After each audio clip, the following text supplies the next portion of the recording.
তো বন্ধুরা, সবাইকে অভিনন্দন আমার নতুন একটি ব্লগে। তো আজকের রেসিপি হচ্ছে যে রূপবান মাছের রেসিপি। আসলে রূপবান মাছটা দেখতে যেমন সুন্দর, খেতে অনেক বেশি সুস্বাদু। তো এই রেসিপিতে আমি মাছ কাটা দেখাচ্ছি না, আমি সরাসরি রেসিপিতে যাচ্ছি। তো প্রথমে একটি পাত্রে তেল দিয়ে নিব। পাত্রে তেল দিয়ে নিব। এখানে আমি এখানে আমি মাস্টার অয়েল বা সরিষার তেলটা ইউজ করেছি। তেল ভালো মতো গরম হলে তখন মাছগুলোকে প্রথমে ভালো করে ভেজে নেবেন। তেল যদি ভালো মতো গরম না হয়, তাহলে আপনি মাছ যদি ভাজেন সেটা অর্ধেক কড়াই থেকে যাবে। তাই অবশ্যই মাছ ভাজার জন্য তেলকে অবশ্যই গরম করে নেবেন। আর এখানে আরেকটা কথা, মাছগুলো ভাজার আগে একটু হলুদ দিয়ে মেখে নিলে দেখতেও সুন্দর লাগে এবং অনেক ভালো হয়। এভাবে উল্টে পাল্টে ভেজে নেবেন, বেশি কড়া ভাজার দরকার নেই।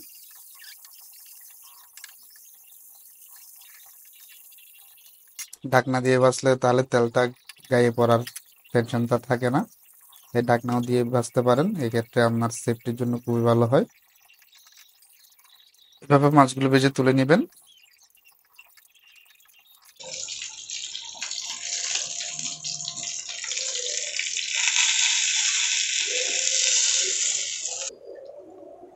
তারপরে ওই তেলে পেঁয়াজ কুচিগুলো ছেড়ে দেবেন।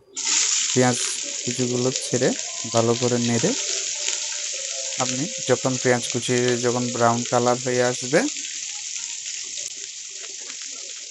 ভালো করে একটু নেড়ে ছেড়ে ভেজে নেবেন। যতক্ষণ ব্রাউন কালার না হয় ততক্ষণ পর্যন্ত ভাজবেন পেঁয়াজ কুচিগুলো।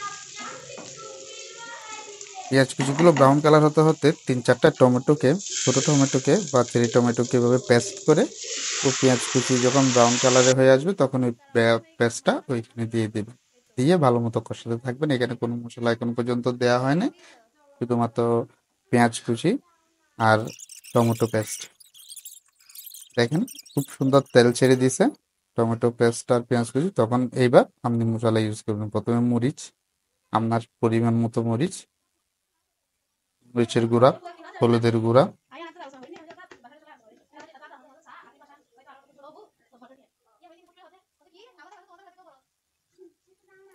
আদা এবং জিরে বাটা। আমরা একটু আদা জিরে বাটাটা একটু বেশি খাই, সেই জন্য মাছে দিই, কিন্তু এটা টেক্সচার এবং স্বাদটা অনেক বেশি আনে আর তরকারিটা খুব ভালো হয়।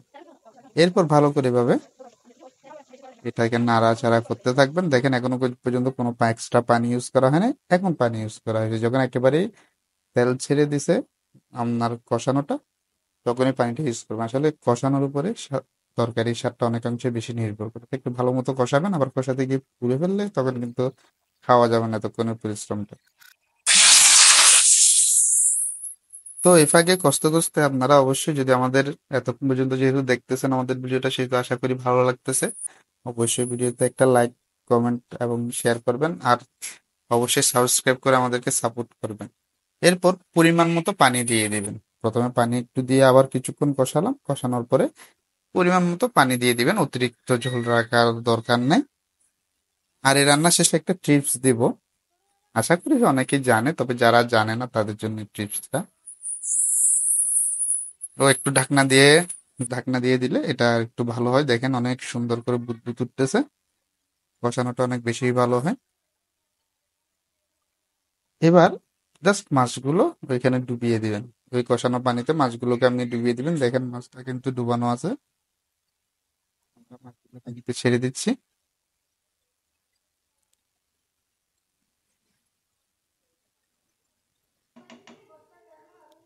আর ভিডিওটা যদি ভালো লাগে অবশ্যই সাবস্ক্রাইব করবেন। আর একটু জিরে বাটা, আদা বাটা দিয়ে দিলাম এর মধ্যে। আদা বাটা প্রথমে আপনি চাইলে কষানোর সময় দিতে পারেন, লাস্টের দিকে দিলেও খেতে এটা খারাপ লাগে না। যারা প্রথমে তেলে কষিয়ে ফেলেন তারা লাস্টের দিকে দিয়ে একবার ট্রাই করে দেখতে পারেন। এটা হচ্ছে মশলার গুঁড়ি বা ধনে পাতার ধনে গুঁড়ি। তারপরে লাস্টে একেবারে শেষে দিবেন লবণ। লবণটা ফার্স্টে দিবেন না, কারণ কি, লবণটা লাস্টে দিলে আন্দাজটা ঠিক একটু ভালোই পাওয়া যায়। আর তরকারিতে যদি কখনো লবণ বেশি হয় তাহলে কয়েকটা টমেটো কেটে দিয়ে দিবেন। এরপর কাঁচামরিচ, 2-3টে কাঁচামরিচ আর ধনেপাতা দিয়ে বাস শেষ আমাদের রান্না। আমাদের তরকারিতে লবণ একটু বেশি হয়ে গেছিল যখন টেস্ট করছিলাম, তাই কয়েকটা টমেটো কেটে বাস তরকারির মধ্যে বসিয়ে দিয়েছি এবং শেষ। খেতে কিন্তু অসাধারণ মজার হয়েছে। আপনারা অবশ্যই যদি কেউ ট্রাই করে থাকেন টমেটো পেস্ট দিয়ে রূপবান মাছ, তাহলে অবশ্যই একটু জানাবেন খেতে কেমন হয়। আর অবশ্যই সাবস্ক্রাইব করে আমাদের পাশে থাকবেন। সবাইকে অসংখ্য ধন্যবাদ জানিয়ে আজকের মতো এখানেই বিদায়। আগামী ভিডিও দেখার আমন্ত্রণ রইল।